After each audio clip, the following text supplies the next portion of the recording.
Um, is the Bible the Word of God?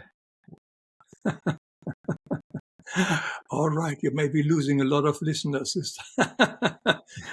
I think there's a lot of things which we could call come from pure source, from God in the Bible, like the Ten Commandments, definitely like the Sermon on the Mount, the Golden Rule. These are sort of the three major things which I think are very profound, very absolute to reality and to truth.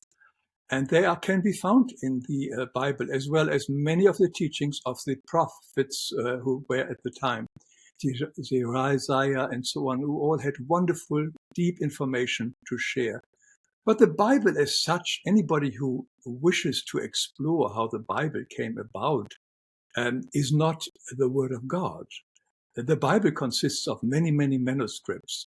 It was Jerome was asked by the Pope, I think it's the 300th century, to put all the various prophecy, all the various gospels that were around into one book and translate it into Latin.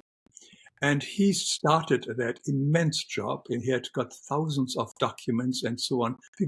So far, we have found 800 documents from which the Bible was compiled. And he says, this is impossible. I can't do this because a lot of the Gospels are speaking the opposite, contradicting each other.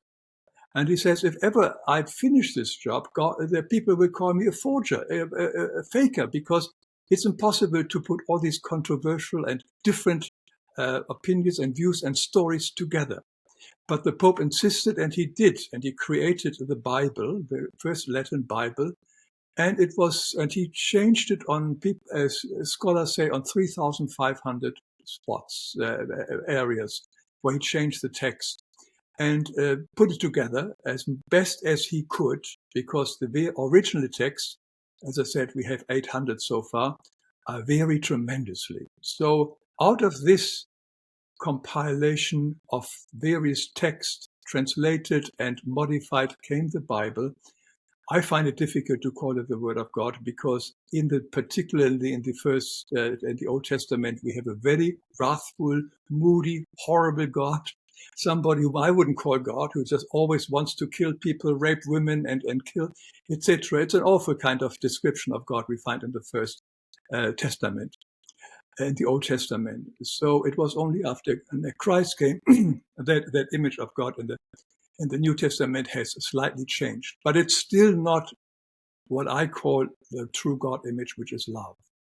Because even in the New Testament, there are a lot of mistakes. For instance, the degrading of women, very much so. I mean, that women are second-class citizens, very clearly. And then also that we can come to God through faith alone, which is also total nonsense. And there are a lot of other teachings in the New Testament which are absolutely not how I understand the pure absolute reality works and the original teachings. Now I understand that many people are very confused in a time like this, and there is nothing solid, nothing to hold on to. And they think and like to believe that the Bible is the last kind of component in their life they can really hold on to, because the last truth in life. But I'm afraid that the text has been changed so much. It was interesting when I went to Bible class for a while, a long time ago here in America. And as we were reading I think it was the King James Version, and I compared it with the German book, which I brought along, the German Bible, translated by. There were major mistakes in these two Bibles, the German one and the Wow. American. And so when it says, oh my God, this is crazy. This has a totally different meaning, the sentence, than it's translated here. So just by simple testing. And one of the typical things how the Bible has been changed afterwards is, of course, right recently, they changed in the new versions. It's no longer, thou shalt not kill. It's called, you shall not murder. There's enormous difference between the meaning of these two things.